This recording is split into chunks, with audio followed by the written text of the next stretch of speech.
Hi, everybody. We're going to read Ivan again, and we're starting on page 49, Mac.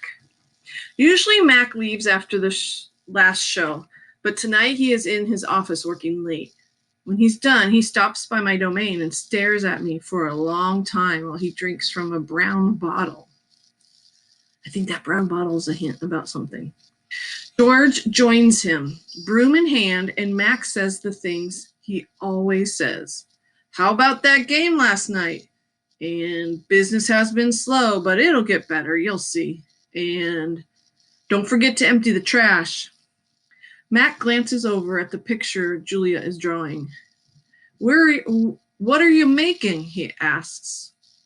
It's for my mom, Julia says. It's a flying dog. She holds up her drawing, eyeing it critically. She likes airplanes and dogs. Mac murmurs, sounding unconvinced. He looks at George. How's the wife doing anyway?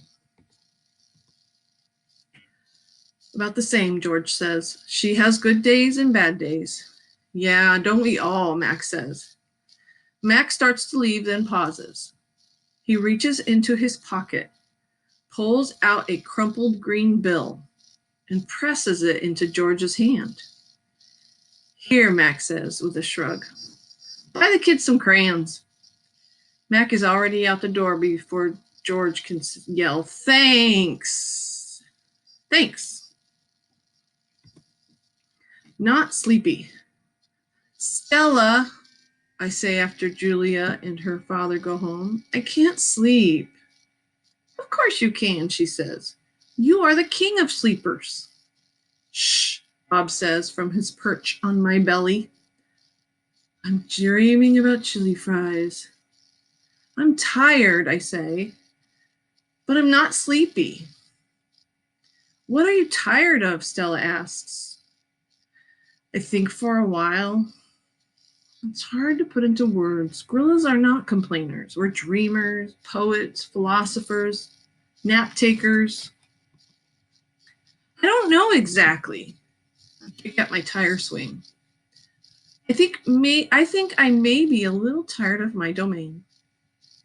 That's because it's a cage, Bob tells me. Bob is not always tactful. I know, Stella says. It's a very small domain. And you're a very big gorilla, Bob adds. Stella? I ask. Yes? I noticed you were limping more than usual today. Is your leg bothering you? Just a little, Stella answers. I sigh.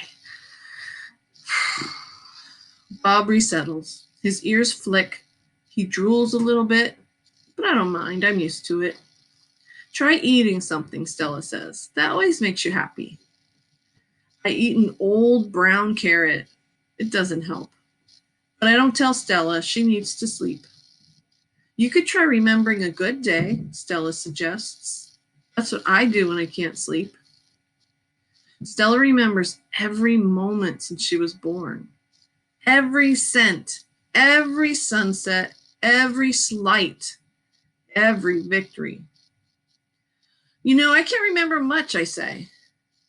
There's a difference, Stella says gently, between can't remember and won't remember. That's true, I admit. Not remembering can be difficult, but I've had a lot of time to work on it. Memories are precious, Stella adds. They help tell us who we are. Try remembering all your keepers. You always liked Carl, the one with the harmonica. Carl, yes. I remember how he gave me a coconut when I was still a juvenile. It took me all day to open it. I try to recall other keepers I have known, the humans who cleaned my domain and prepared my food and sometimes kept me company. There was Juan, who poured Pepsi into my waiting mouth, and Katrina, who used to poke me with a broom when I was sleeping, and Ellen, who sang, How much is that monkey in the window, with a sad smile while she scrubbed my water bowl. And there was Gerald, who once brought me a box of fat, sweet strawberries. Gerald was my favorite keeper. I haven't had a real keeper in a long time. Max says he doesn't have the money to pay for an ape babysitter. These days, George cleans my cage and Mac is the one who feeds me. When I think about all the people who have taken care of me, mostly it's Mac I recall, day in and day out, year after year after year. Mac, who bought me and raised me and says I'm no longer cute. As if a silverback could ever be cute. Moonlight falls on the frozen carousel, on the silent popcorn stand, on the stall of leather belts that smell like long gone cows. The heavy work of Stella's breathing sounds like the wind in the trees. I wait for sleep to find me. The Beetle. Mac gives me a new black crayon and a fresh pile of paper. It's time to work again. I smell the crayon, roll it into my hands, press the sharp point against my palm. There's nothing I like more than a new crayon. I search my domain for something to draw. What is black? An old banana peel won't work. No, an old banana peel would work, but I've eaten them all. Knot tag is brown. My little pool is blue. The yogurt raisin I'm saving for this afternoon is white, at least on the outside. Something moves in the corner. I have a visitor, a shiny beetle that had stopped by. Bugs often wander through my domain on their way to somewhere else. Hello, beetle, I say. He freezes, silent. Bugs never want to chat. The beetle's an attractive bug with a body like a glossy nut. He's black as a starless night. That's it. I'll draw him. It's hard making a picture of something new. I don't get the chance that often. But I try.